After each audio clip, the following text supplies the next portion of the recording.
Okay, so if we head over to the history lesson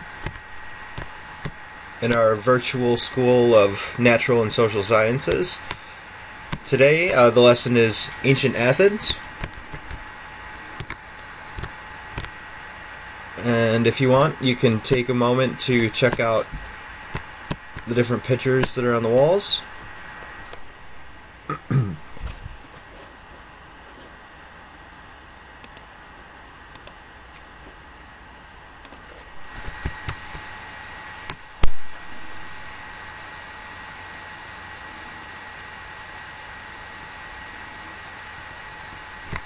Okay, the legacy of ancient Athens. First, why don't you step up to the board and take a moment to generate a list of anything that comes to mind when you think of ancient Greece. Remember, you can create the sticky notes by right-clicking on the board.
Greece in general, or just Athens?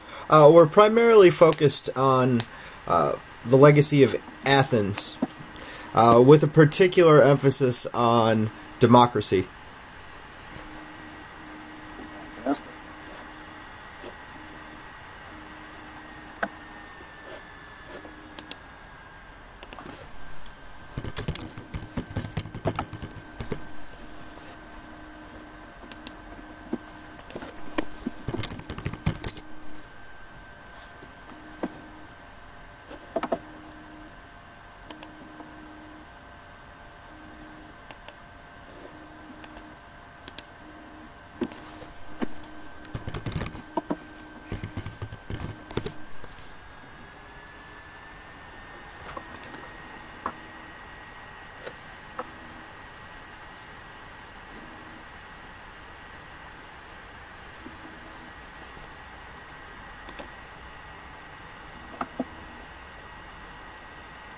Okay, now finish up the last one or two ideas that you have.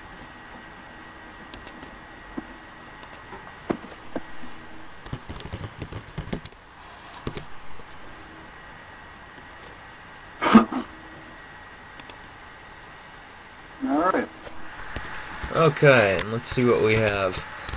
We've got city-states, theater, mythology, 300 Spartans, democracy, polis, architecture, Nike, which means victory, phalanx, Persian War, Solon, Spartans, Zeus, Battle of Marathon, and Cleisthenes.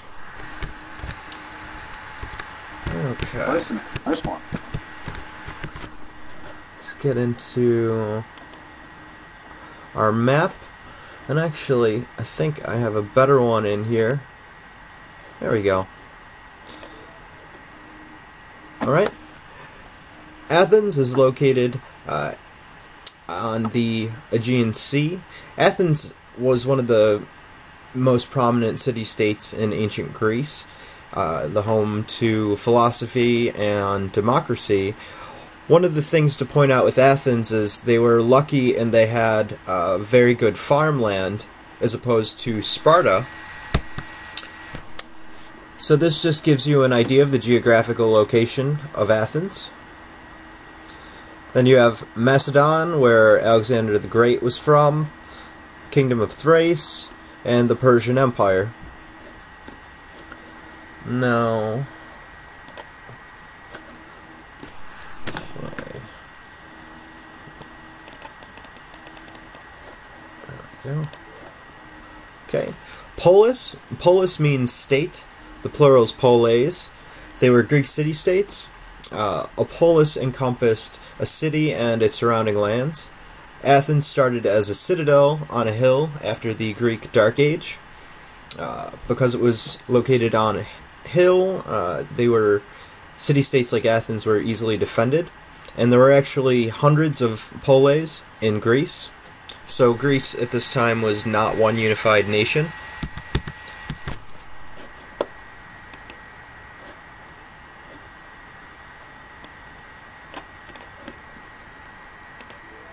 Athenian democracy. Demos means people. Kratos means power, not the character from the God of War video game.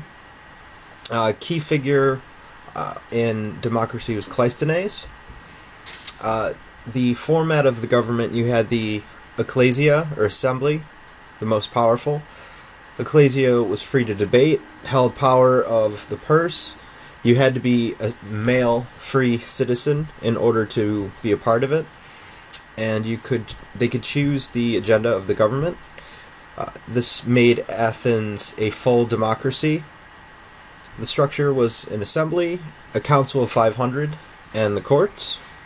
So unlike American democracy, the Athenian democracy actually had full direct influence from the citizens, from the people, so your vote actually counted, as opposed to the sort of representational government that we have in America.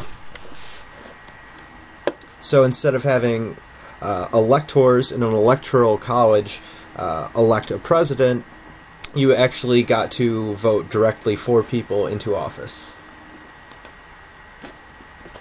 It was a level playing field. One of the key terms with Athens is egalitarianism, or equality. Even nobility contributed to democracy. For instance, if Athens decided to go to war, the wealthy and the elites and the nobles would have to contribute money. They would contribute supplies. Their own children would serve in the military. Customarily, the nobility would be in leadership positions in the military. There was accountability because politicians could face ostracism if they made a terrible decision. There were actually a few instances in Athenian history where leaders pressed for war and the wars turned out to be disastrous, and the politicians were actually kicked out of Athens, which at this time in ancient Greece, ostracism basically meant death. You were cast out and off to fend for yourself. One of the greatest fears of democracy was the development of factioning, or factions, which is also echoed in the Federalist Papers of our American history. Factions were where individuals or groups would seize or abuse public goods for private gains. To liken it to our American government, factions are very similar to interest groups, lobbyists, and PACs, or political action committees.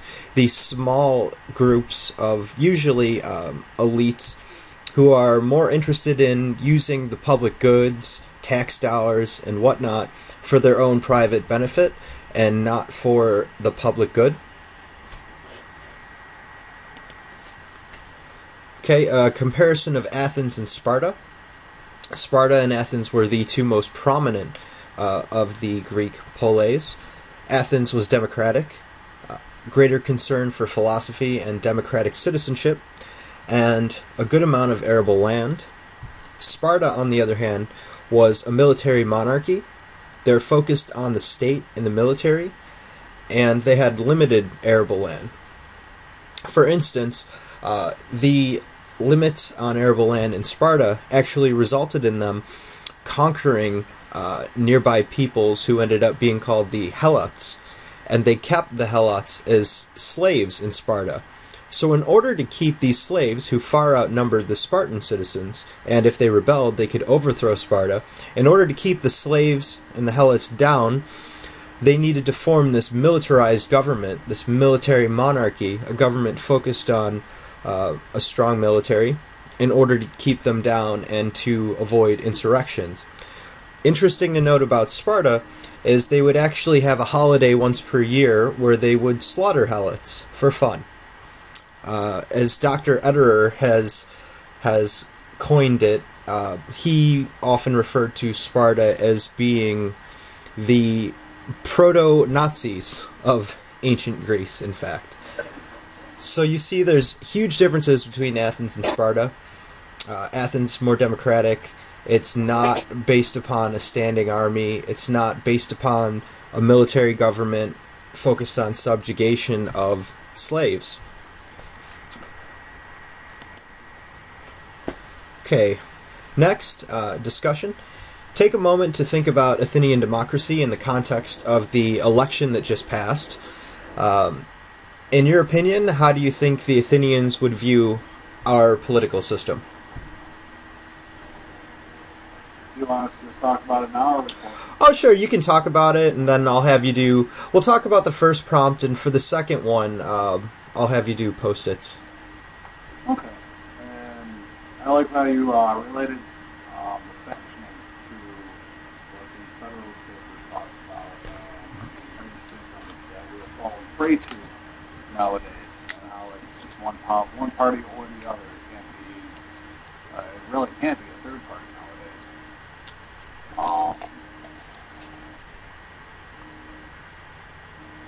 Yeah, I think that's the biggest threat, so to speak, for the opinions not to what they would see, as well as what the writers of the federal papers saw. Absolutely. And it's not... It's funny because we have two different political parties. We have the Democrats and have the Republicans. We have two parties, not one.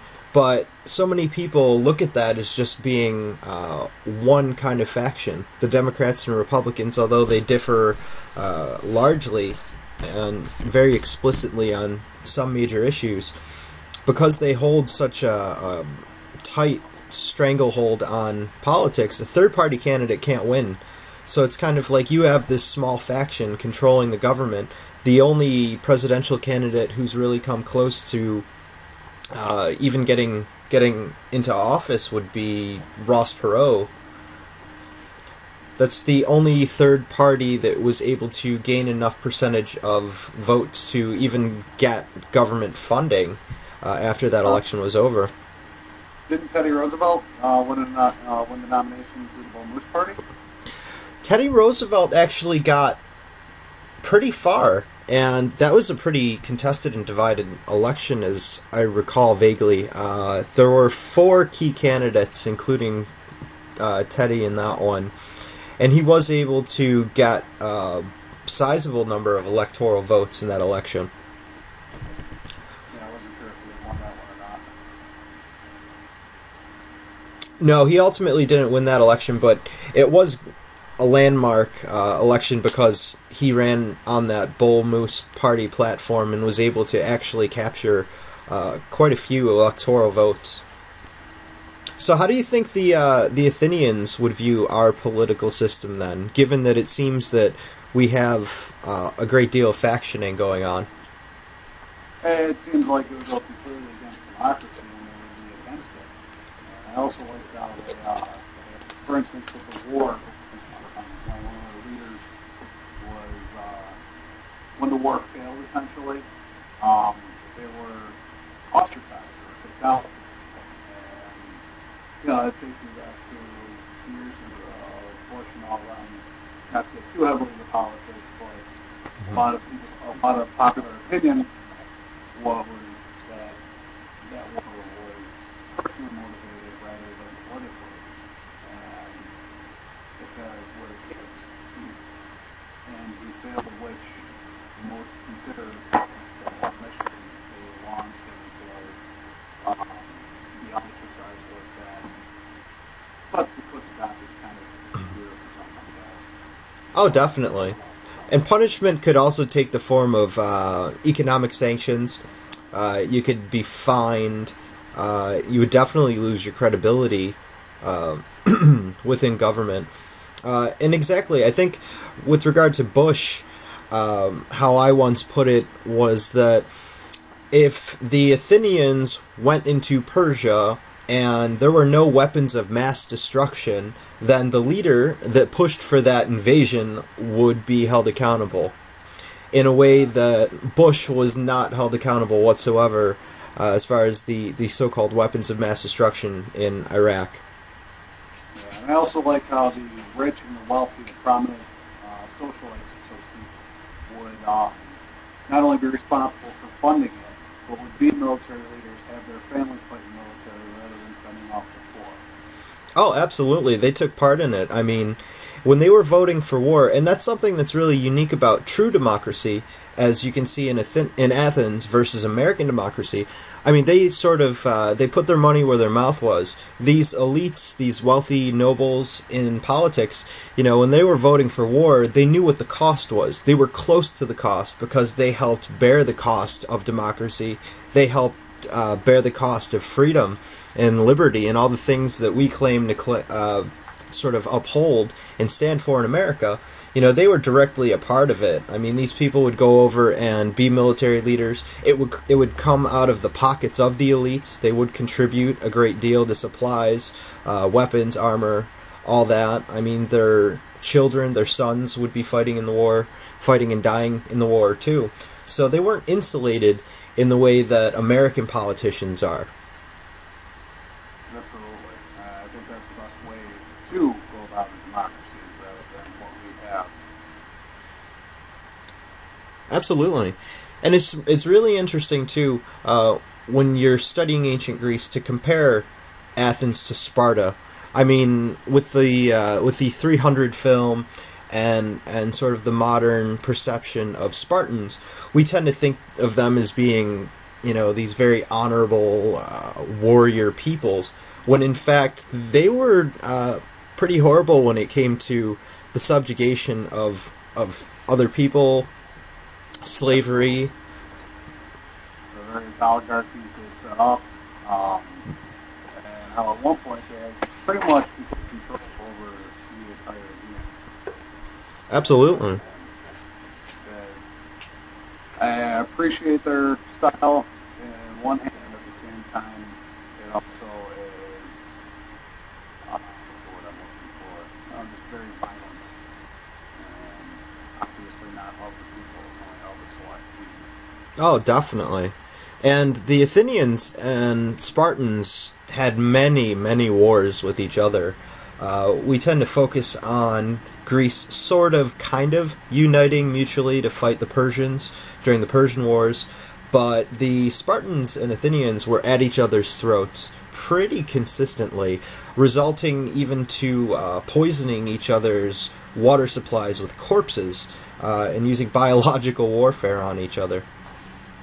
Yeah, and it's funny too, because to compare and contrast the democracy to the oligarchy, you know, Athens to Sparta,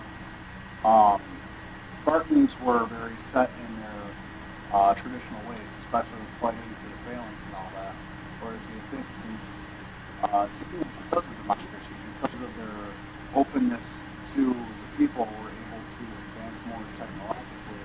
I remember reading at one point a story of an actual the Spartan surrender, which was taught in popular culture, never happens, called the reason the Spartans surrendered was because the Athenians used feminine weapons such as bows and arrows. Yes, one of the biggest things that broke the Greek phalanx was the use of the bow and the use of chariots, and also the Persians had mounted archers, and that was a surefire way to break up a Greek phalanx. Absolutely. If you have people on horse riding around shooting at the phalanx with bows, they're eventually going to whittle it down. Although eventually you'll see Athens and Sparta both ended up falling under the rule of the Macedonians under Alexander. And what's interesting about Alexander militarily is that Alexander and the Macedonians were able to conquer Greece because their spears were much longer in their phalanx. Absolutely. And then they were able to merge the military thought process, so to speak, as they conquered the rest of the more time. Definitely. I think one thing to mention, too, with regard to Athenian democracy and American democracy, Plato always said that democracy was the worst possible form of government. And, I mean, Plato always advocated for a philosopher king ruling a nation, and that democracy would inevitably give way to factioning, it would give way to oligarchy that would not serve the interests of the people. So just kind of thinking about that, do you think that democracy is, Athenian democracy, actual true direct democracy, something that's a positive, that's a good form of government?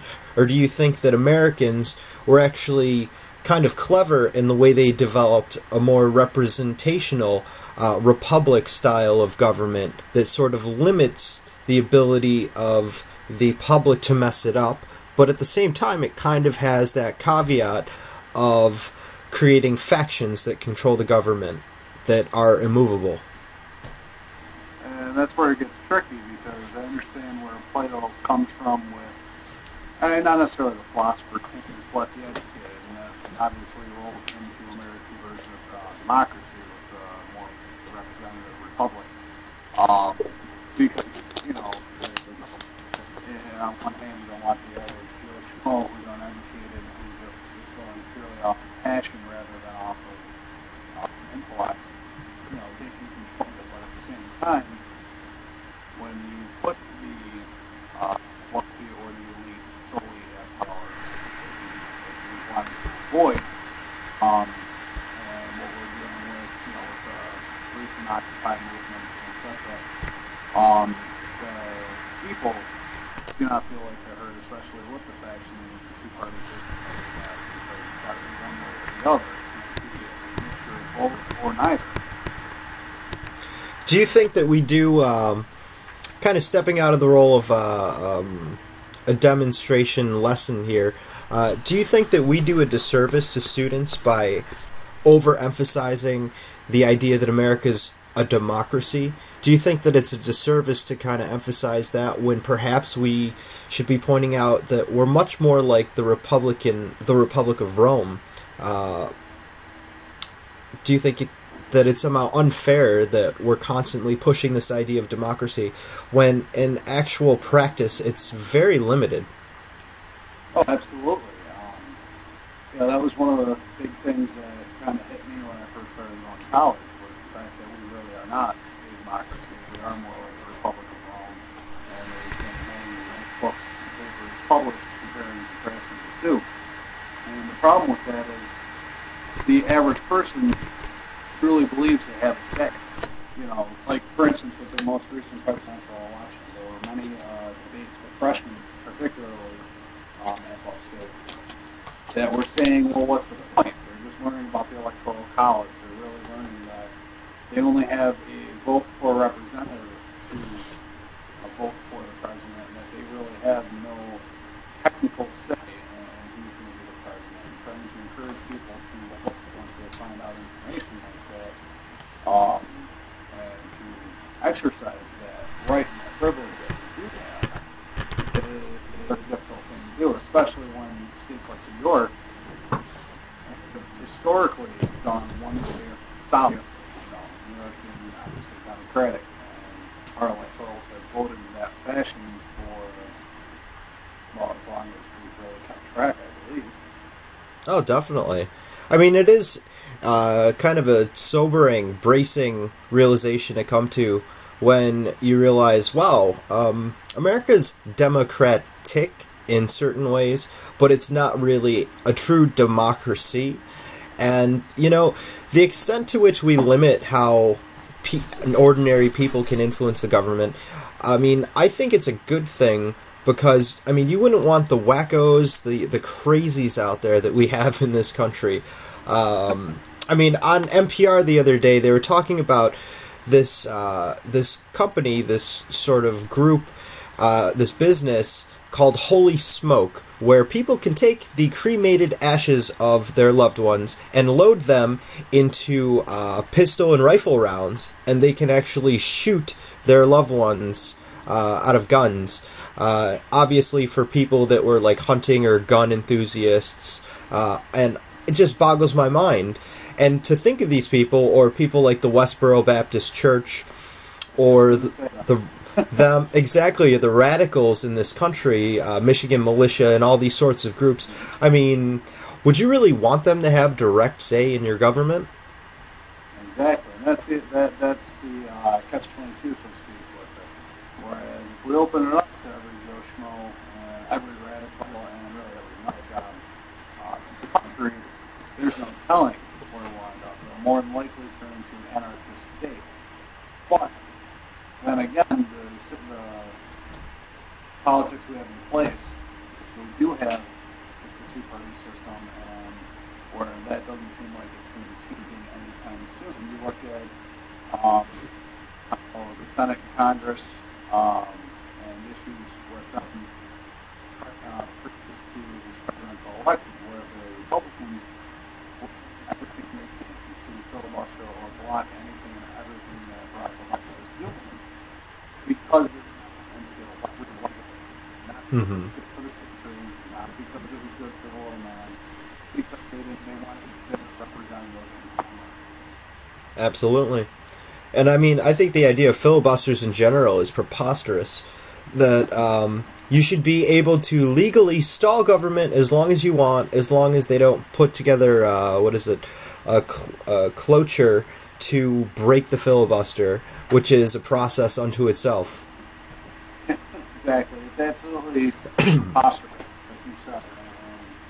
And it's hysterical that the quote-unquote beacon of the world, so to speak, as we try to pronounce ourselves, gets less done than a village that has the direct leadership, that has its own quote-unquote monarchy. Oh, definitely. I think you bring up a good point, too, like a village or something like that. As far as direct democracy, like the Athenians practiced, it only works in a small, geographically small area with a small state. You could not have a true democracy across the entire continental United States. It just would not happen because it's too physically large. It's too diverse as far as the economy and the values, the religions, the culture, the cultures of its citizens. There's just no way you could have a direct democracy over such a vast area, which is why we adopted the Roman Republic format, because Rome at the time of Republic was pretty huge. They were able to maintain and manage and rule much larger, more vast areas and land holdings with huge diversity that they dealt with a republic, not with a democracy. Absolutely. And unfortunately is the better alternative for the size and population you have, but it's still not the best alternative for government. Definitely. And I think I always say that, first of all, you mentioned freshmen. I'm actually taking a poli-sci course this semester, and a lot of the freshmen and younger students in the class, they're all so excited about participating in the election. For some of them, it was the first election they got to vote in, presidential election. And what's sad is once they come to the realization that their vote actually means very little, that the elites and the factions and oligarchy that does exist in America is pretty much in control. Once they realize that, far too often, the younger generation pushes far left to extreme leftism in their sort of angst, anger, feelings of betrayal, disillusionment with the lack of democracy in America. So then they start getting on the socialist or Marxist kind of bandwagon, which I mean, I can understand it, but I don't think that that's necessarily the best response or most productive way that they should be handling it. Absolutely, and it's funny too because even though some will take socialism for example, or the whole communist idea, they jump on that because it is more an equal distribution of everything, not just wealth, but of everything. And they see the pros in that because of what they're seeing that they don't have. Mm-hmm. And also look at the cons where that limits growth, that you are stuck in that position, that you will not be like we had a socialist type system, only be entitled to the exact same amount of everything. So they wouldn't be able to surpass their neighbors. I think that it's like an egalitarianism. Socialism, Marxism, communism. I think it's an egalitarianism that breeds mediocrity. There's no urge for competition. I mean, that's the one thing at least you get with capitalism, with what we have. There's that desire to get ahead, to compete, to do better, to earn more. I mean, if you're stuck in this completely egalitarian state to the extent of a Marxist or socialist or communist state, there's absolutely no incentive to compete or to get better or work harder. Absolutely not. And what's really sad about a lot of younger people that get disillusioned with American government and shift hard to the left, what's really sad about that is they're kind of overlooking the big picture, and a lot of these people that do subscribe to those leftist ideas are members of, their families are the bourgeois class that Marx so vehemently wrote against.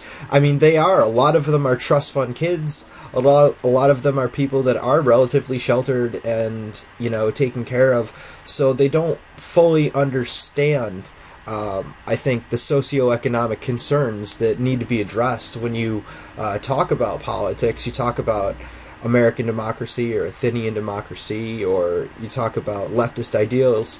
I mean, the way I always put it, the extreme left obviously is Mao and Stalin. The extreme right, you have Hitler and Nazism. Any expression of the extreme is horrendous and terrible for ideals like liberty or freedom or equality. If you shift to the far left to Mao and Stalin, you're getting a totalitarian state. If you shift hard right to Hitler, you're getting a genocidal totalitarian state. I think that the one thing that we've been smart about, because the founders of America were very influenced by the Athenians and true democracy, and also being influenced by the Enlightenment thinkers, the Scottish Enlightenment in particular as well, and the Roman Republic.